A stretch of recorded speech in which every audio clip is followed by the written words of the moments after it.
Está presente e a presença dele enobrece o ambiente.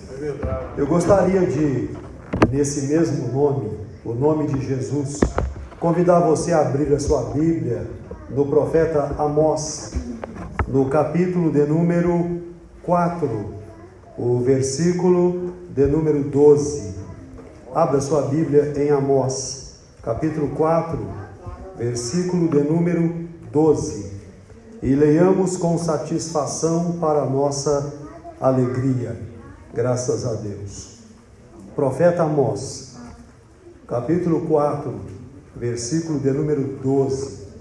Já se passou um mês em que o tema voltado para a escatologia tem sido mencionado, e nós vamos trazer aqui mais uma vez, dentro deste tema, uma mensagem com o título O Preparo para se encontrar com Deus. O preparo para se encontrar com Deus. Amós, capítulo 4, versículo de número 12. Se você já encontrou, diga amém. Amém. Então leiamos.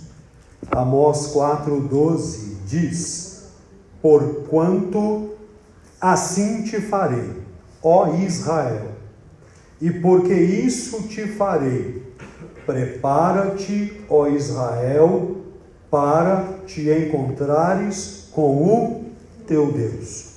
Nós vamos grifar e refletir na frase que diz: prepara-te para te encontrares com o teu Deus. Assentado como você está, curve sua cabeça e oremos.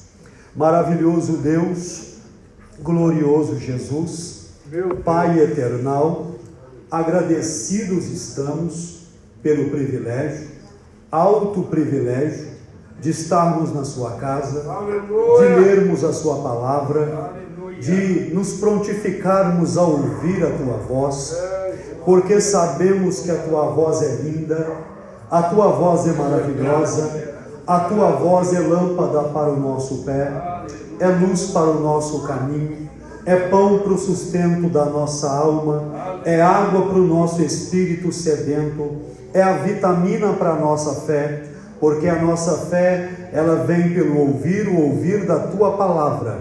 E como está escrito que o justo viverá pela fé, nós precisamos de sermos sustentados, robustecidos por tua palavra, no nome de Jesus. Amém. Amém, irmãos? Amém. Graças a Deus. Irmãos, nós falamos aqui que o nosso assunto está voltado a nos prepararmos para o encontro com Deus. E você sabe que existem encontros e encontros. Encontros dos quais alguns nós podemos até nos ausentarmos dele, fugirmos dele. Mas a Bíblia fala de um encontro que é inevitável, que é o encontro com Deus. Tanto crentes quanto ateus, tanto pessoas que acreditam na existência de Deus e aqueles que apregoam a inexistência de Deus, um dia haverão de se encontrar com Deus. A necessidade da preparação é inevitável, até porque tudo o que vamos fazer, pretendemos fazer, nós precisamos que haja uma preparação. Para estar aqui ocupando este lugar no ministério, a gente passa por uma preparação. A gente participa de cursos, a gente vai seguindo orientações, a gente vai investindo, vai estudando. Alguns estudam teologia, outros vão investindo, comprando livros, lendo, participando de seminários. Existe a necessidade de uma preparação. O jovem está aí ávido para se casar, mas ele precisa entender que para se casar é necessário ter uma preparação. Tanto a moça quanto o rapaz precisam se preparar para o tão importante passo, que é o passo do casamento. Até mesmo para nós estarmos aqui hoje, nesta reunião, existiu a necessidade de uma preparação. Nós não viemos aqui de qualquer jeito, nos aprontamos. Eu vejo que algumas pessoas vieram do serviço, mas se prepararam para poder estarem aqui nesta noite. E é interessante que isso nos faz lembrar da necessidade de preparar e principalmente para estar encontrando com Deus, que é um encontro inevitável. Não é possível que ninguém fuja de um dia se encontrar com Deus. A Bíblia fala no Salmo 139, versículos 7 a 12 assim. Olha o que o salmista expõe. Se você pode acompanhar, acompanhe aí. Olha, versículo 7. Para onde irei do teu espírito e para onde fugirei da tua face? Em forma poética, o salmista está dizendo que se ausentar de um encontro com Deus é impossível. Ele diz: para onde eu fugirei? Para onde irei do teu espírito? Versículo 8: se eu subir ao céu, lá tu estás. É claro, o céu é a morada de Deus, o céu é o lugar de Deus, o céu é o nosso alvo, o céu é o nosso objetivo. Deus mora no céu e também mora em nosso coração. E o salmista reconhece: se eu subir ao céu, tu lá estás. Agora vejam o que o versículo 8 continua dizendo na parte B: se eu fizer no inferno a minha cama, também ali tu estás. Olha o que o salmista está expondo. Olha a beleza da profundidade da presença de Deus. Ele diz: se eu fugir para o céu, Deus está no céu. Se eu fugir para o inferno, Deus está no inferno. Parece até um tanto confrontador a gente dizer que Deus está no inferno, mas olha a exposição do salmista: se eu fizer a minha cama no inferno, ali também tu estás. O que ele está expressando aqui? A onipresença de Deus. Versículo 9: se tomar as asas da alva e se habitar nas extremidades do mar, ali também tu estás. Você sabe que o homem conhece mais do universo, mais do espaço, do que do fundo do mar.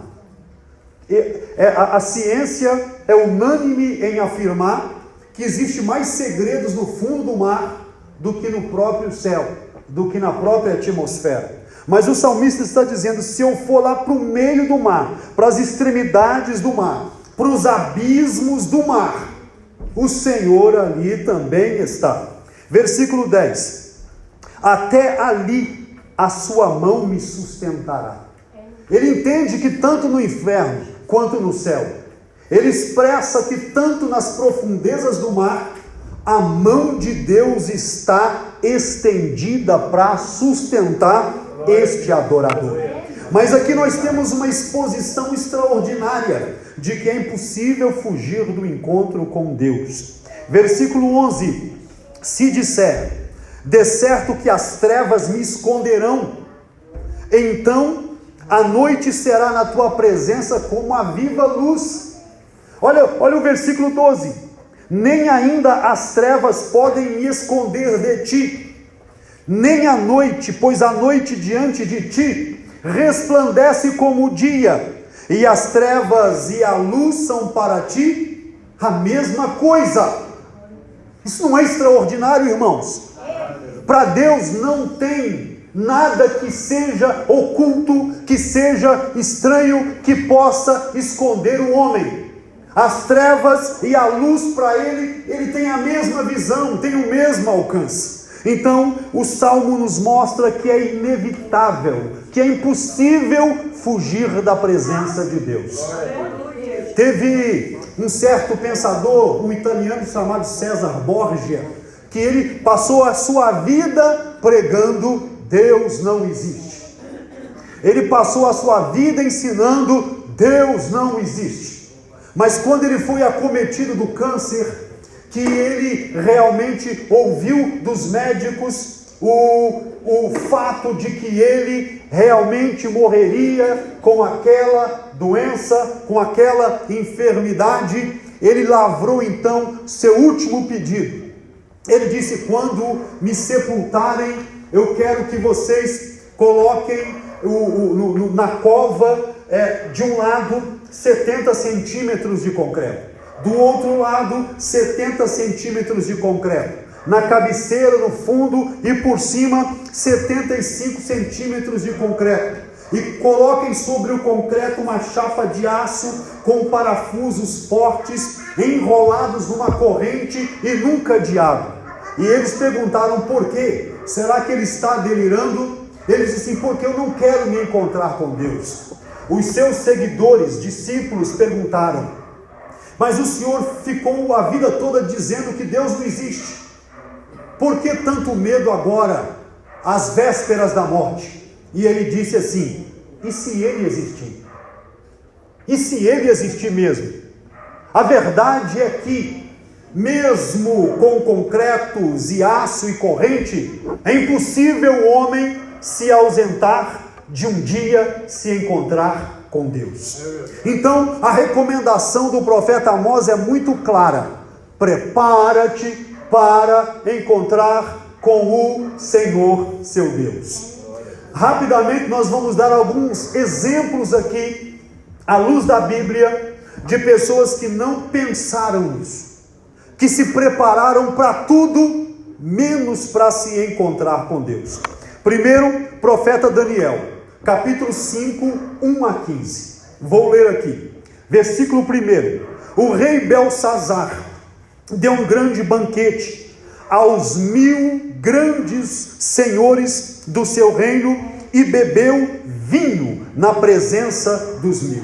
Era uma festa importante, eram 1000 nobres, 1000 homens poderosos. Versículo 2: havendo Belsazar provado o vinho, mandou trazer os vasos de ouro e de prata que Nabucodonosor, seu pai, tinha tirado do templo que estava em Jerusalém, para que bebessem neles o rei, os seus príncipes, as suas mulheres e as suas concubinas. 3. Então trouxeram os vasos de ouro que foram tirados do templo da casa de Deus, que estava em Jerusalém, e beberam neles o rei, os seus príncipes, suas mulheres e suas concubinas. 4.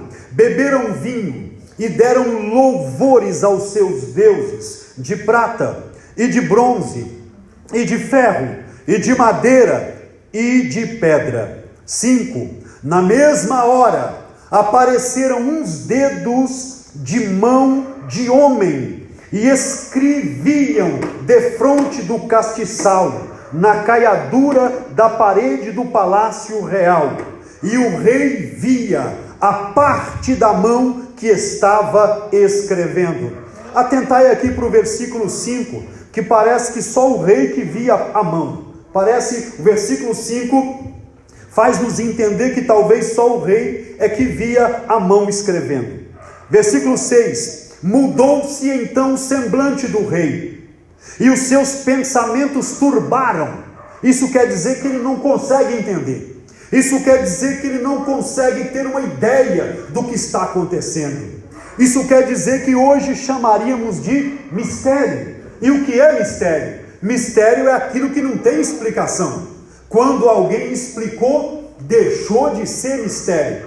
Ele não entende, dá um nó na cabeça, a sua mente ficou turbada, ficou perplexo, ele teve seu semblante completamente mudado, e o versículo 6 diz que os seus joelhos tremiam tanto que o joelho batia um no outro e fazia barulho. As pessoas escutavam o barulho do osso, do joelho batendo um no outro. Versículo 7: e gritou o rei com força que se introduzissem os astrólogos, os caldeus, os adivinhadores, e falou o rei dizendo aos sábios da Babilônia: qualquer que ler este escrito e me declarar a sua interpretação, será vestido de púrpura e trará uma cadeia de ouro, igual os meninos usam aí hoje, aquele colarzão dourado assim, aquela ostentação. O Nabucodonosor já gostava disso, já gostava de colocar isso nas pessoas, aquele colarzão pesadão assim, brilhoso assim, só no ouro. Então vai ter uma cadeia de ouro no seu pescoço, e será o terceiro governante de todo o meu reino. Bem, ele trouxe os astrólogos, mas eles não sabiam. O sábio não sabia, ninguém sabia. Mas qual é a moral da história? É que Belsassar estava preparado para a festa, estava preparado para o prazer. O que é que o ser humano mais busca?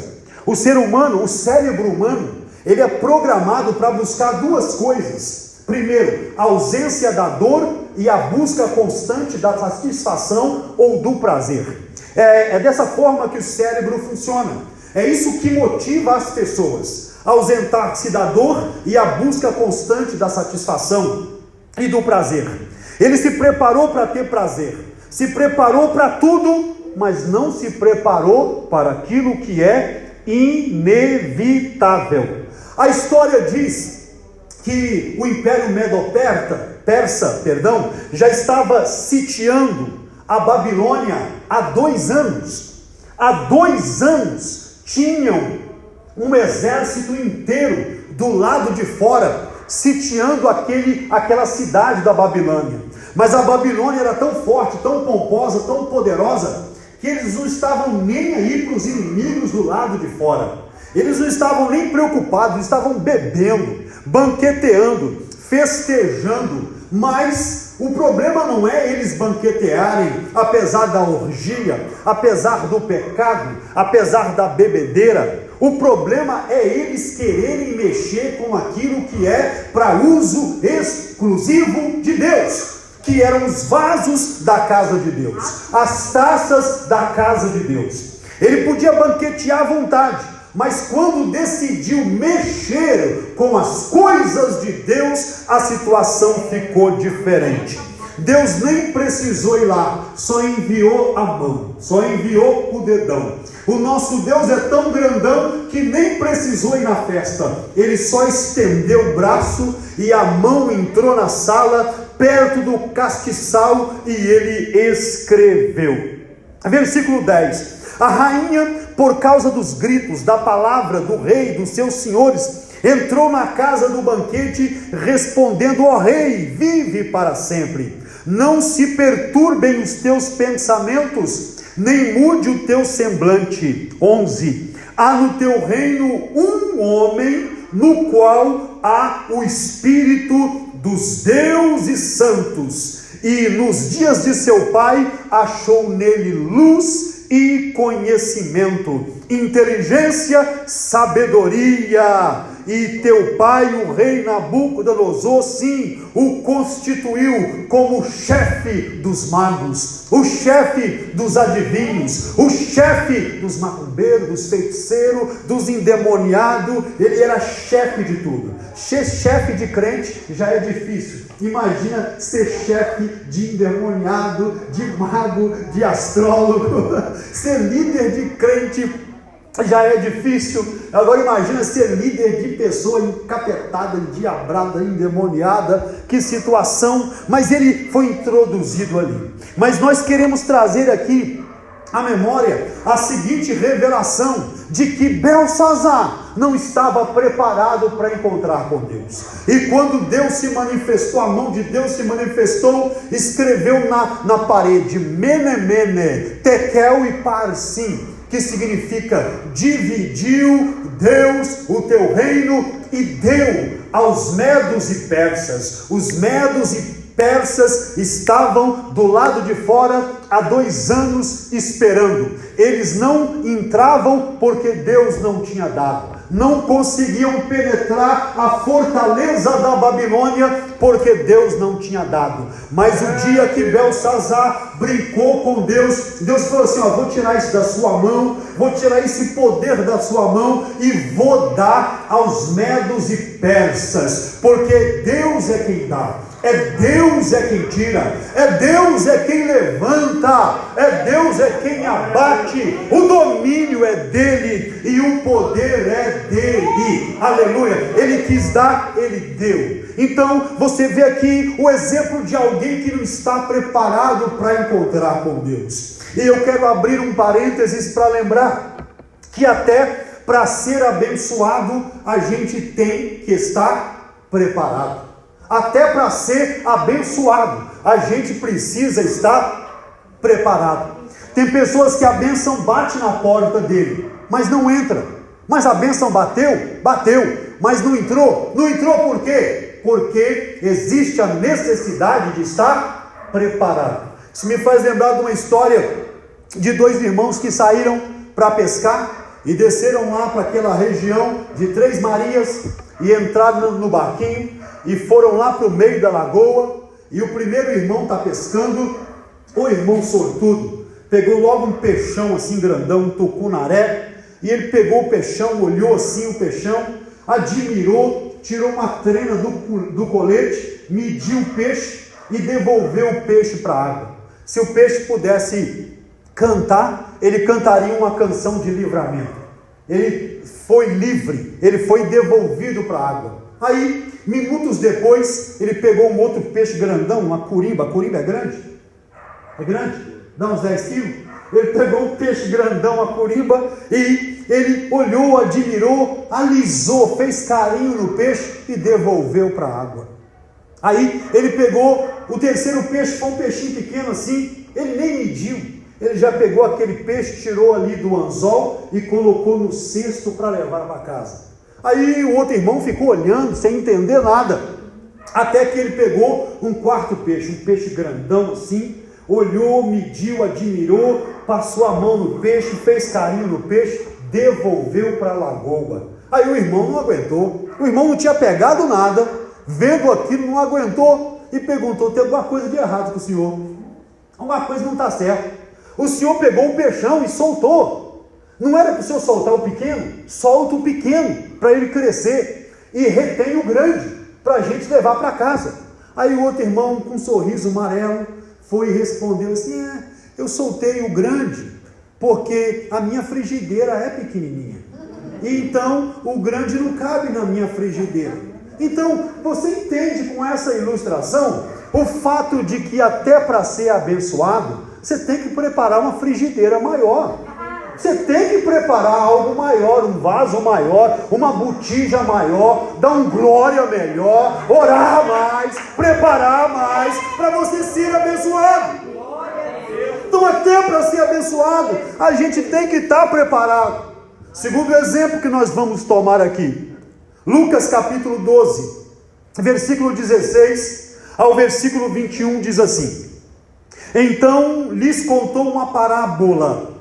A terra de certo homem rico produziu abundantemente.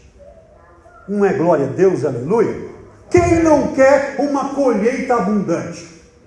A terra do homem produziu abundantemente. 17. E ele pensou consigo mesmo: o que vou fazer agora?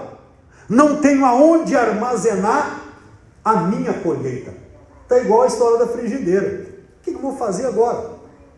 A colheita foi abundante, não estava preparado para tanta colheita.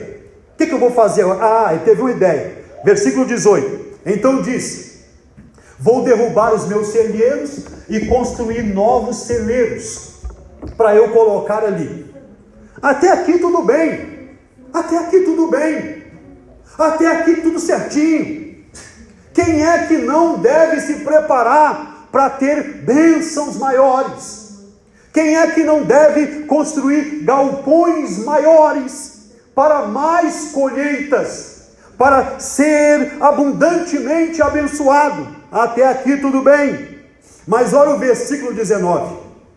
Esse fenômeno da parábola aqui está acontecendo, o mesmo fenômeno, no coração de muitos crentes contemporâneos. Versículo 19.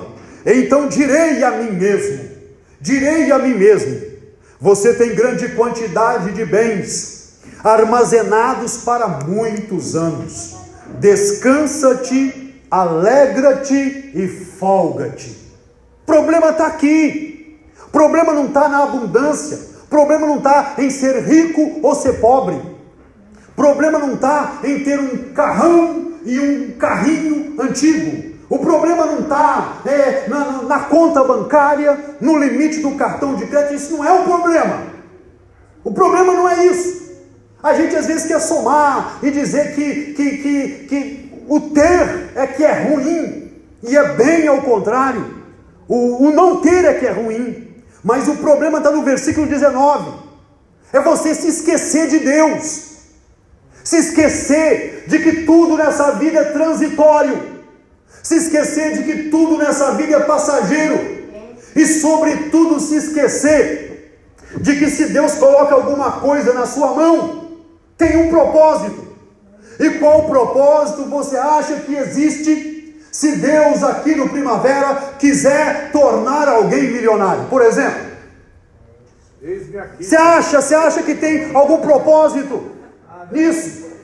Se Deus te tirar aí do salário mínimo para 30 salários aí, você acha que tem algum propósito?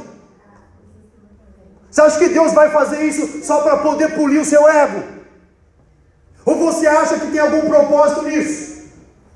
Há pouco tempo eu conversava com o irmão questionava a questão de dízimo e tal, e eu contei para ele um testemunho da minha vida, por que eu não paro, por que eu sou dizimista. Contei para ele um testemunho, e ele falou assim: olha, você contou o seu testemunho, me fez lembrar de alguma coisa que aconteceu na minha vida. Foi que eu trabalhava, e não conseguia ganhar um salário mínimo completo, por causa dos descontos da empresa. Eu trabalhava, a minha esposa, ela perdeu o nosso filho, eu não tive condição de pagar uma clínica para ajudar ela. Aí um dia eu coloquei as mãos na cabeça e orei a Deus: se o Senhor muda a minha situação, se o Senhor mudar a minha situação, eu vou ser fiel. E vou ser tão fiel que eu não vou devolver um dízimo de 10%, eu vou devolver 20% de tudo que eu ganhar. Aí Deus é maravilhoso, é ou não é? Deus é lindo, é ou não é? Aí Deus abençoou o primeiro ano, ele começou a ganhar 10 salários mínimos. Pulou de menos de 1 a 10 salários mínimos. Tá bom? O que você acha, Tiago? Tá bom? Aí daqui a pouco Deus foi honrando ele. Ele conseguiu ganhar 1 ano e 8 meses depois de orar 20 salários mínimos. Tá bom ou tá ruim? Não, vocês estão sem fé demais. Suas frigideiras é muito pequena. Aí Deus foi honrando ele, e hoje você, eu ganho mais de 30 salário mínimo. Quanto? Mais de 30. Eu nem sei quanto que é o salário mínimo, mas 30 salário mínimo, Micael, viu? Dá até para casar, não dá?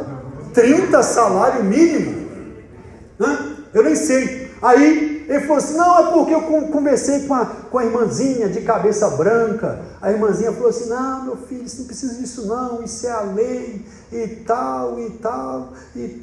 Aí ele mesmo concluiu dizendo assim: olha, é verdade que a irmãzinha falou isso lá comigo, mas eu estou entendendo que é melhor dar 20% de 30 salário mínimo do que dar 10% de um salário mínimo. Você concorda com isso? Você concorda? Você concorda? Você tem fé para isso? O nosso problema é igualzinho. Esse testemunho que eu acabei de falar aqui, não vou nem dar muito detalhe, senão as pessoas até sabem quem que é, pastor Marcos. Mas o fato é que, você sabe quem é, não sabe? Mas aqui eu vou falar com você uma verdade, uma realidade, que o problema está aqui no versículo 19. O problema não está em ter um galpão maior, o problema não está em ter uma colheita maior, abundante. O problema está aqui: direi a mim mesmo, tenho com abundância, não preciso de ninguém, glória a mim. O problema está aqui em não entender que Deus tem um propósito em tudo na nossa vida, e acreditando que isto é um instante, um momento profético. Escolhe alguém perto de você, pega na mão dele, aperta a mão dessa pessoa perto de você e diga: tudo que Deus põe na sua mão tem um propósito.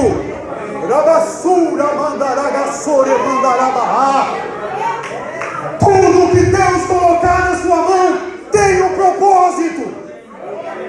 Só que esse homem aqui não entendeu. O problema está aqui, gente. Ele não entender o propósito de Deus. E tem um hino que diz: o agir de Deus é lindo na vida de quem é fiel.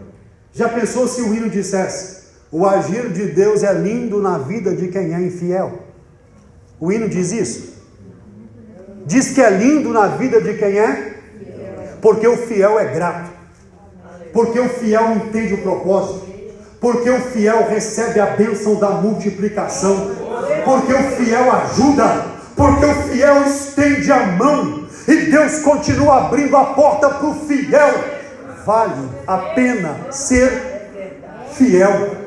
Quem concorda comigo, levante a mão direita. Assim, ó, mais alto que você aguentar. E diga: vale a pena ser fiel. Vale a pena ser. Fala forte aí, Abraão. Vale a pena ser fiel. Vale a pena ser fiel, irmão. O problema está aqui. O versículo 20: contudo Deus lhe disse: insensato. Ser infiel é isso aqui, ó. Insensato. Pessoa que não pensa, menos inteligente, tem um cérebro igual o cérebro do jacaré, do crocodilo. Sabe o crocodilo? Grandão, pesadão, toneladas. O cérebro dele do tamanho do polegar de um homem. O que adianta ter uma cabeça tão grande com um cérebro tão pequeno? É isso aqui, ó, insensato. Contudo Deus lhe disse: insensato, essa mesma noite pedirão a sua alma. Então, o que você preparou, o que tem preparado, para quem será? Isso é triste e me faz sentir vontade de chorar. Pessoa luta uma vida inteira, batalha, sacrifica, acorda de madrugada, vai para a escola, faz faculdade. A pessoa, Deus vai honrando, Deus vai ajudando. Quando a pessoa está lá com a colheita abundante, ele se esquece daquele que lhe deu força, daquele que estendeu a mão, daquele que lhe ajudou, não se esqueça do que Deus está fazendo por você. Deus tem um plano lindo na sua vida. Deus tem um plano lindo na sua vida. É igual a história do filho pródigo, né? O filho pródigo estava em casa até ser abençoado. Recebeu a herança, que representa a bênção, sumiu para a casa do pai. Não é que Deus não quer abençoar, é que muitas das vezes, como diz o hino, eu não concordo muito, mas não tem um hino que diz: eu prefiro te ferir, te machucar, te açoitar do que te perder. E tem gente que só ouve a voz de Deus no momento da dor. Mas o sábio e entendido não é assim. Amém? Ele tem um coração agradecido. Quem é nessa reunião que tem um coração agradecido, levanta a mão e manda glória para o nome de Jesus. Eu estou sentindo Deus aqui, irmãos. Eu estou sentindo Deus aqui, irmãos. Os crentes batizados com o Espírito Santo estão aqui na reunião hoje. Levanta a mão assim, os crentes batizados com o Espírito Santo, mandam glória para Jesus. Glória a Deus. Terceiro exemplo, Lucas 16, 19 a 31. Olha aqui, 19.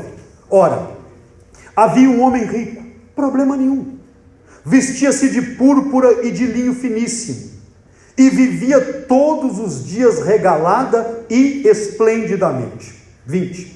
Havia também um certo mendigo, chamado Lázaro, que jazia cheio de chagas à porta daquele, e desejava se alimentar das migalhas que caía da mesa do rico, e os próprios cães vinham lamber-lhes as chagas.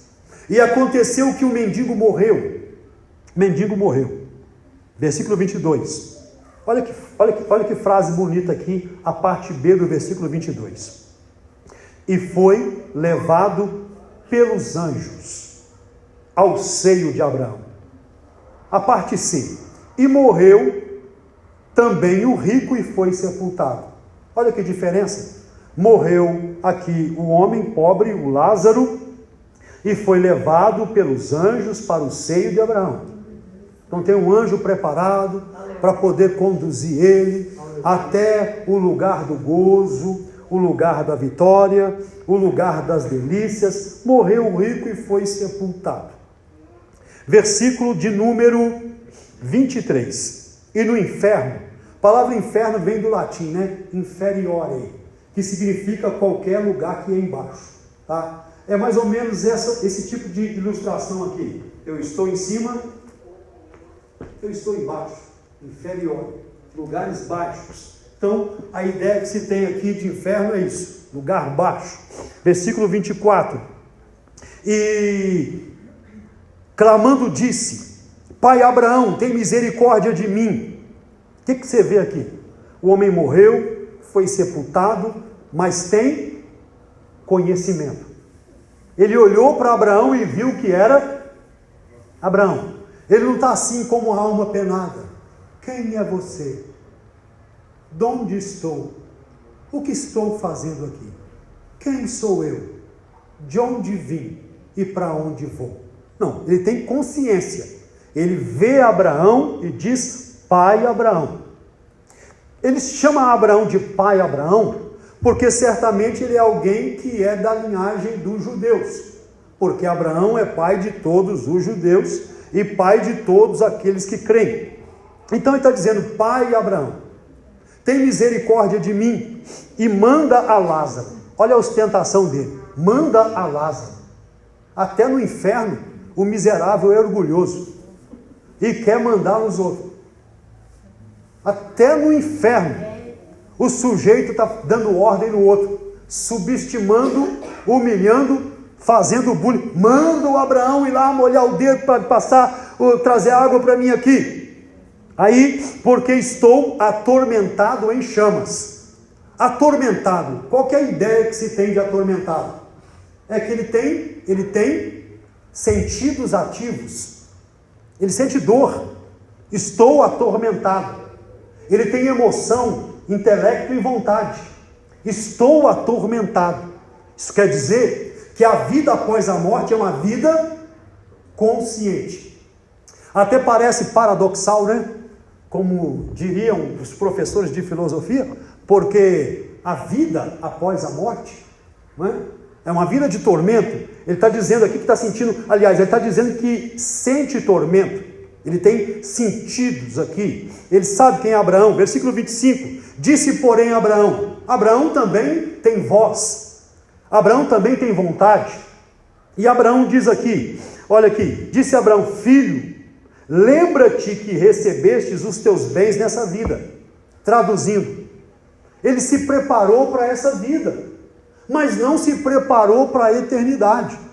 Existe algum problema em se preparar para essa vida? É claro que não. O problema é se preparar só para esta vida e se esquecer que existe uma eternidade e que todos nós um dia haveremos de prestar conta junto a Deus. Você já viu um crente morrer? Um crente fiel? Você já viu? Já. Como é que é a situação? Suave. É uma passagem. Ele fala assim: olha, estou indo me encontrar com Deus, com Jeová. Alguns vão falando língua estranha. Eita glória! Eita glória! Oh glória! Chorando, dizendo assim: meu filho, eu estou bem, eu já estou sentindo um perfume. É igual o hino. O que o hino diz? Eu avisto uma terra feliz. É igual o hino. Pessoa, mas você já viu uma pessoa sem Jesus partindo? Quem já viu? Uma pessoa sem Jesus partindo? Eu não quero ir não. Garra assim, uma força descomunal. Eu não quero ir, com gritos. Há uma diferença Há uma diferença. Há uma diferença. Versículo 28. Olha, versículo 27, ele diz assim: Pai, eu rogo-te que mandes alguém à casa do meu pai, para falar com os meus irmãos. Eu tenho 5 irmãos lá. Disse Abraão: lá na terra tem Moisés e os profetas. Aonde estão os Moisés desta nossa geração? Aonde estão os Moisés? Moisés, não sei se tem plural de Moisés, mas vou falar só Moisés mesmo no singular. Aonde estão? Tem alguém falando. Sua mãe pode ser o Moisés que Deus está usando. Seu pai pode ser o Moisés que Deus está usando. Seu pastor pode ser o Moisés que Deus está usando. O cantor que cantou aquele hino e você chorou pode ser o Moisés que Deus está usando. A ordem é que eles escutem os pregadores. Lá na terra tem pregador, tem gente pregando, e se alguém daqui for lá e aparecer uma alma, eles não vão acreditar. Que acredite naqueles que estão aqui pregando. Aleluia, aleluia. Levante a sua mão direita assim, a mão direita, dê um glória, levanta a mão e dê um glória. Agora pega essa mão aí, pouse no ombro de alguém do teu lado, dizendo: ainda tem Moisés pregando, ainda tem Moisés falando, ainda tem Moisés anunciando, ainda tem Moisés pregando. Olha aqui a ordem: ouçam eles, ouçam eles, ouçam eles. Este homem não estava preparado para encontrar com Jesus na eternidade. O quarto exemplo, e termino. Hebreus 9, 27 a 28 diz assim: porque aos homens está ordenado morrerem uma vez. Isso aqui é vital. Não tem reencarnação. O que é morte? Saída do espírito do corpo. Saída do espírito do corpo. Tiago diz: assim como o corpo sem espírito está morto, a fé sem obras está morta. Então, o homem está ordenado morrer uma. Não tem reencarnação. Não tem como. Viveu nessa vida e não fez direito, vai voltar como uma barata na próxima encarnação. Vai voltar como uma lesma. Ah, mas barata mata, não mata não.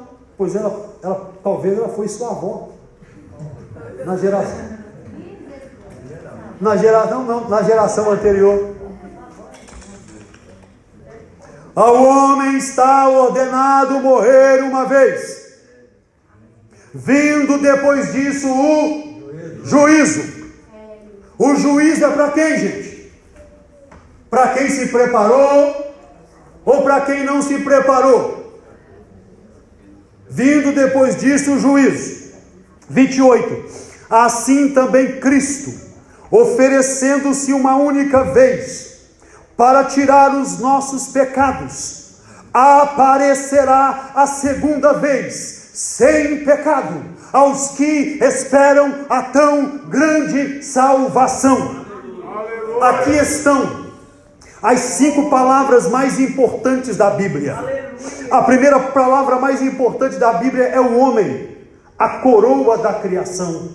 A segunda palavra é morte, morrer, morte. Por quê? Porque a morte surgiu por causa do pecado. A terceira palavra é juízo. A quarta palavra é Cristo oferecendo-se uma vez. E a quinta e última palavra é salvação. Os que esperam a salvação. Olha a frase: aos que esperam a salvação. Repita comigo: aos que esperam a salvação. Quantos esperam a salvação? Levanta a mão. Levanta a mão e declara: aos que esperam a salvação. O quinto e último exemplo, e termino orando. 1 Tessalonicenses 4, 16 a 18 diz assim: porque o mesmo Senhor descerá do céu com alarido.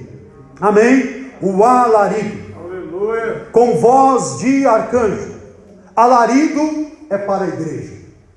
Voz de arcanjo é para Israel. Porque o arrebatamento é um sinal para Israel. O arrebatamento é um sinal para o mundo. Com trombeta de Deus. Trombeta de Deus é aquele instrumento que não se afina ao diapasão. E os que morreram em Cristo ressuscitarão primeiro. Isso é fantástico. Isso é fantástico. Existe o alarido no céu, voz do arcanjo, trombeta de Deus. O Espírito Santo numa velocidade inimaginável, incalculável. Visita túmulo por túmulo, sepultura por sepultura. Aqui jaz o irmão fulano de tal. Aqui jaz pastor fulano de tal. Aqui jaz missionário Daniel Berg, uma simulação. Aqui jaz missionário Gunnar Wingren. Aqui jaz o pregador tal, o homem de Deus, o Espírito Santo numa velocidade incalculável. Ele varre todo o globo terrestre, e aonde houver um crente que morreu debaixo da viva esperança, ressuscitará primeiro. Ressuscitar aqui é o conjunto de efeitos especiais mesmo, porque neste momento o corpo será refeito. Até na época do videocassete a gente rebobinava a fita, é como se estivesse rebobinando a fita. E acontece um efeito que aonde não há nem osso mais, até o osso foi destruído, a terra vai começar a devolver o osso que ela consumiu, e aquele que o fogo queimou, foi cremado, o fogo vai ter que devolver aquilo que ele queimou, e voltará o osso, e voltará ali os membros, voltará ali a carne, voltará a alma novamente, porque a alma é meio material e meio imaterial. Voltará novamente o espírito ali, mas agora é um corpo incorruptível, que não está sujeito à lei da gravidade e nem limite geográfico. Vai sair sem fazer buraco na sepultura, ressurreto, vestido de roupa branca. Aleluia! A Bíblia fala que isto é num abrir e fechar de olhos, num momento no grego é átomos, um tempo que não pode ser fracionado. Num momento todos os mortos em Cristo ressuscitarão. Aleluia! Serão transformados à semelhança de Cristo, e nós os vivos. Já pensou se o arrebatamento fosse agora, na hora do culto? Que maravilha, que bênção! Nós os vivos seremos transformados à imagem dele. Aleluia! É verdade que alguns hinos falam que nós teremos um corpo igual de anjo, igual de arcanjo, mas biblicamente é muito mais do que corpo de anjo, biblicamente é muito mais do que corpo de arcanjo, biblicamente é muito mais do que corpo de querubim e de serafim, pois o próprio Jesus disse: vocês vão ter um corpo igual ao meu, do jeito que eu sou, vocês serão. Oh, meu irmão, se eu tivesse aí eu estava dando glória e aleluia, porque é extraordinário. Aleluia! E no momento do arrebatamento, as irmãs, porque no céu não tem angélica, né? não tem querubina, serafina, não, serão todos assim transformados à perfeita varonilidade. É porque o reino celestial é um reino assexuado, não se casa e não se dá em casamento. Então os anjos não têm sexualidade. Então seremos transformados à imagem dele, à semelhança dele. Quantos? Tantos como a areia da praia, tantos como a areia do mar, e começaremos a cantar um cântico espiritual, um cântico que nunca foi cantado, nem por anjo, nem por arcanjo, nem por querubim, nem por serafim. Um dia eu estava pregando numa cidadezinha do interior, não tinha nem luz direito, o culto era quase no gerador. Aí no final o menininho chegou perto de mim, eu falava do coral que vai subir no arrebatamento. Aí o menininho perguntou assim: ô pastor, que dia que é o dia do ensaio? Que dia, qual é o ensaio? O ensaio é para cantar nesse dia que o senhor falou lá. Aí eu fiquei curioso com a pergunta do menino, aí veio ao meu coração, só pode ser o Espírito Santo. O ensaio é aquela reunião que os crentes estão animados, dando glória e aleluia, e falando em mistério, sabe? Aquele culto que o fogo está caindo na igreja, que o povo está falando em língua estranha, se abraçando e sentindo a presença, pedindo perdão e sendo perdoado, reconciliando e sendo reconciliado, glorificando ao nome de Jesus e pisando nas obras infernais. Este é o momento do ensaio. Aleluia, glória ao nome de Jesus. Subiremos ao encontro do Senhor. E o versículo 18: portanto, consolai uns aos outros com esta palavra. Então a mensagem da vinda de Jesus, do encontro com Deus, não é uma mensagem de terror. Repita comigo: a mensagem do arrebatamento não é uma mensagem de terror, é uma mensagem de conforto, de consolação, de motivação, de alegria e de gozo. Agora só quem almeja esse dia, levante a mão para o alto, fecha o teu olho e vamos agradecer a Deus por tudo. Agradeça a Deus porque você tem o nome escrito no livro da vida. Agradeça a Deus porque